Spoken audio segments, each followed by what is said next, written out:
Yes, she sure did. No argument from me. I don't know. Yes, she did. Come on. Getting there. I didn't say Ever closer. I'm feeling to introduce a couple more people. Ladies and gentlemen, please welcome the President of the United States.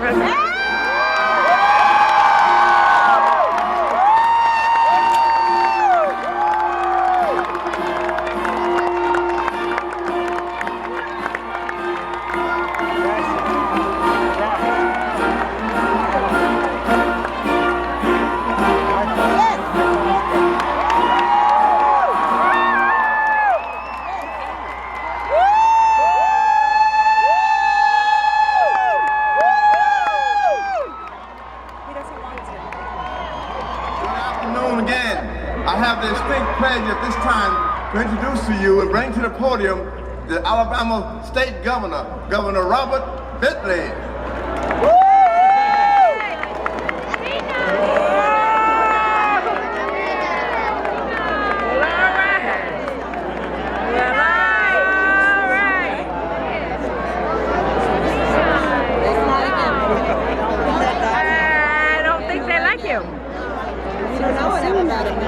Mrs. Obama, President Bush, Congressman Lewis, Congressman Sewell, Mayor Evans.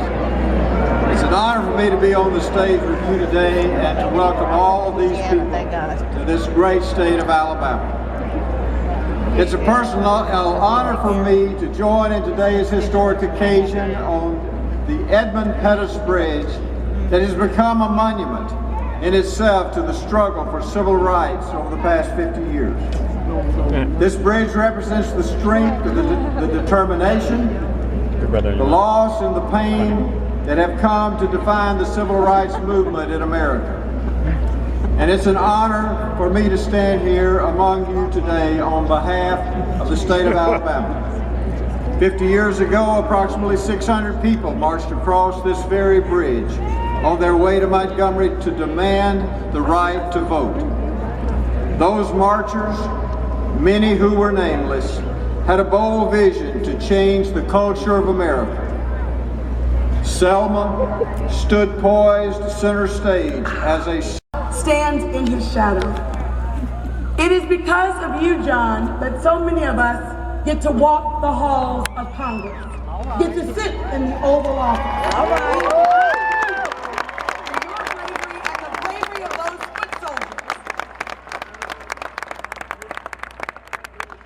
It is because of your bravery and the bravery of those foot soldiers. To say thank you is not enough. Let me just say, we know that we have unfinished business to do, John, and I promise, we know there's much work to do.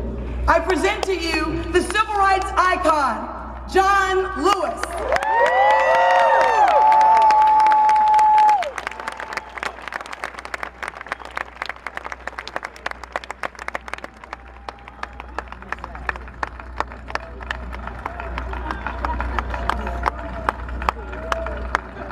Thank you, Terry. Thank you, my dear. Thank you, my sister, my colleague, for those kind words of introduction. My beloved brothers and sisters, members of the American family, on this day, we as a nation have a great deal to be thankful for. Jimmy Lee Jackson. Jimmy Lee Jackson, whose death inspired the Selma March, along with so many others, did not make to see this day. But you and I are here. We can bear witness to the distance we have come and the progress we have made in 50 years, and we must use this moment to recommit ourselves to do all we can to finish the work, there's still work left to be done. Get out there and push and pull until we redeem the soul of America. Now I want to thank President Barack Obama and Mrs. Obama, President George Bush and Mrs. Bush for being here today.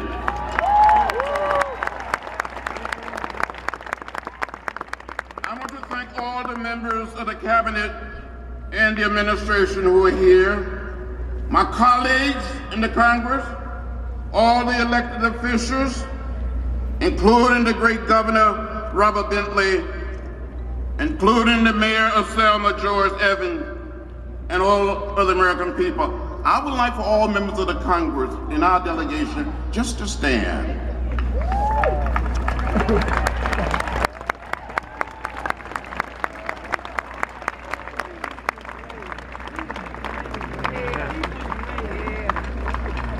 Thank you. I want to thank the Faith and Politics Institute for bringing us together one more time, and the co-leaders of our delegation, Senator Tim Scott, Senator Sherry Brown, Representative Terry Sewell, and Representative Martha Roby. Thank you so much. It is good to see Mrs. Boynton, who was our first contact when we came to Selma in 1962. She was registering people to vote here long before we arrived. Also glad to see the daughter of Governor George Wallace here, Peggy Wallace Kennedy. Thank you for being here, Peggy. Woo!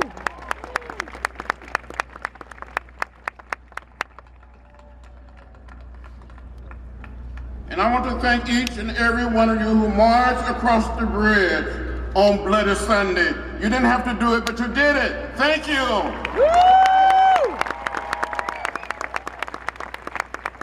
I tell you, it's good to be in Selma one more time, just one more time. People often ask me, why did you come back? What purpose does it serve? We come to Selma to be renewed. We come to be inspired.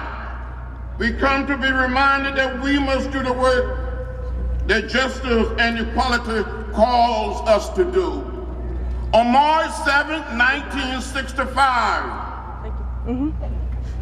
a few innocent children of God, some carrying only a bedroll, a few clutching a simple bag, a plain purse or a backpack, were inspired to walk 50 dangerous miles from Selma to Montgomery to demonstrate the need for voting rights in the state of Alabama. On that day, 600 people marched into history, walking 2 by 2 down the sidewalk, not interfering with the free flow of trade and commerce, not interfering with traffic, with a kind of military discipline. We were so peaceful, so quiet, no one saying a word. We were beaten, tear gassed. Some of us was left bloody right here on this bridge. 17 of us were hospitalized that day. But we never became bitter or hostile. We kept believing that the truth we stood for would have the final say.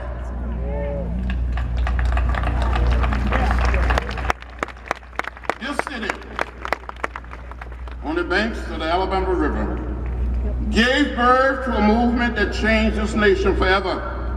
Our country will never, ever be the same because of what happened on this bridge.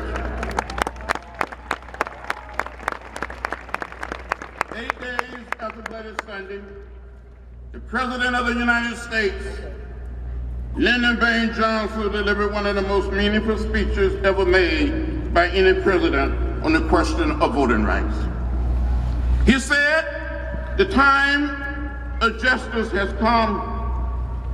I believe sincerely that no force can hold it back. He went on to say, it is right in the eyes of man and God that it should come. He said, at time, history and fate meet at a single time and a single place to shape a turning point in man's unending search for freedom. He went on to say, so it was at Lexington and Concord. So it was at Appomattox. So it was in Selma, Alabama. Each of us must go back to our homes after this celebration and build on the legacy of the March of 1965. The Selma movement is saying today that we all can do something. So I said to you, don't give up on the things that have great meaning to you. Don't get lost in a sea of despair. Stand up for what you believe. Amen. Because in the final analysis, we are one people, one family, the human family. We all live in the same house. The American house. The world house. You're black.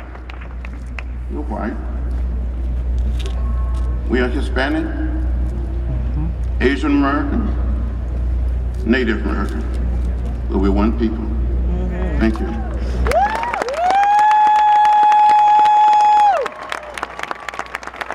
Return to my home state of Alabama to present to you, not to introduce to you, but to present to you the President of the United States.